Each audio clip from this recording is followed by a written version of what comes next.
নমস্কার জানিয়ে আজকে এই দিনটি সম্পর্কে দু চারটি কথা বলবো দিয়ে আমার বক্তব্য শেষ। তোমরা সবাই জানো আমরা আজকে কেন প্রতিষ্ঠ হয়েছি 5ই সেপ্টেম্বর।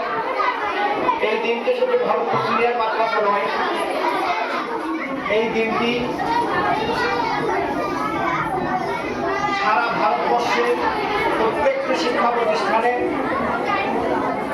ছাত্র ছাত্রীরা তাদের শিক্ষক শিক্ষিকাদের প্রতি ভক্তি শ্রদ্ধা সম্মান জ্ঞাপন করে থাকে। শিক্ষকরা সমাজের মেরুদণ্ড। শিক্ষকরা মানে একজন সুনাগরিক থেকে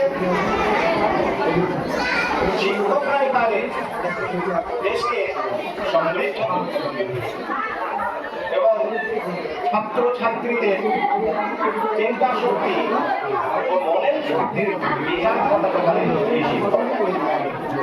সেই জন্য শিক্ষকদেরকে মানুষ করার কারিগর বলা হয়। আজকে রাস্তায় আস্তে আস্তে ফেসবুকে আমি একটা খবর দেখলাম। খবরটা হলো কোন একটা শিক্ষক মশাই একদিন ফ্লাইটে যাচ্ছেন, তুরস্ক যাচ্ছেন।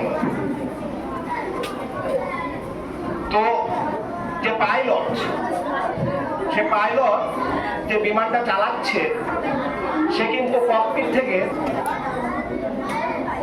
দেখতে পাচ্ছেন যে পিছনে একজন যে আরোহী আছেন তিনি আমার শিক্ষক।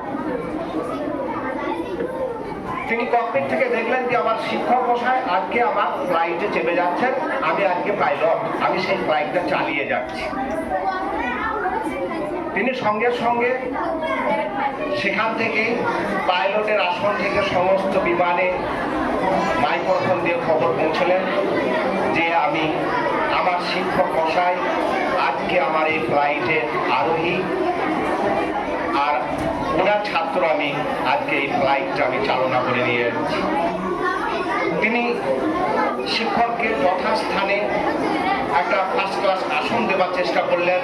ফ্লাইটের মধ্যেই শিক্ষক মশাইকে ফুলের ব্যবস্থা করলেন।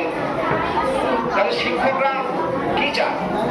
শিক্ষকরা খুব অল্পে সন্তুষ্ট মানুষ, তারা কোটি কোটি টাকা চায় না, তারা চায় ছাত্রদের কাছ থেকে একটু সম্মান, একটু শ্রদ্ধা।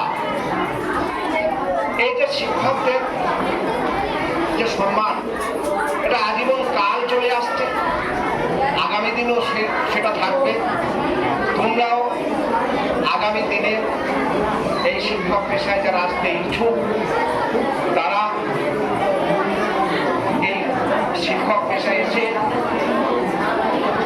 তাদের পরের প্রজন্মকে তারাও আলোর দিশা দেখা।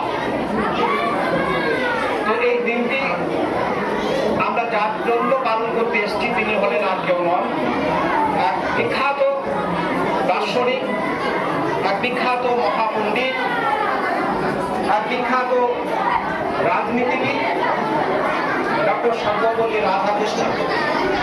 এই দিনটি কথা এলে এই দিনটি পালন করায় করতে গেলে আমাদেরকে কিন্তু এই লোকটির কথা স্মরণ করতে হয় এবং তার জন্মদিন উপলক্ষে আমরা এই দিনটি পালন করি। কিন্তু কেন আমরা এই জন্মদিনটি উপলক্ষে পালন করি? ডক্টর সর্বপল্লী রাধাকৃষ্ণন তার ছাত্র ছাত্রী কিন্তু একদিন ওনাকে বলেছিলেন যে আমরা জন্মদিন আমরা সেলিব্রেট করব। তো ডক্টর সর্বপল্লী রাধাকৃষ্ণন কি বলেছিলেন ছাত্র ছাত্রীদের? যে না, আমার জন্মদিন সেলিব্রেট করার দরকার নাই, আমি সব থেকে খুশি হব যদি এই দিনটি তোমরা শিক্ষক দিবস হিসেবে পালন করো। আর সেই তখন থেকে ছাত্র ছাত্রীরা ওই দিনটিকে শিক্ষক দিবস হিসেবে পালন করেন। বাসা সাহেব বললেন খুব বেশি বড় পরিবারে তিনি জন্মগ্রহণ করেননি। তিনি পুরোহিত, তার বাবা মা চেয়েছিল সে পুরোহিত হোক, কিন্তু তার মেধাটাকে অন্য জায়গায় অভিষিক্ত করল। 1888 খ্রিস্টাব্দে তিনি জন্মগ্রহণ করেছিলেন তামিলনাড়ুতে।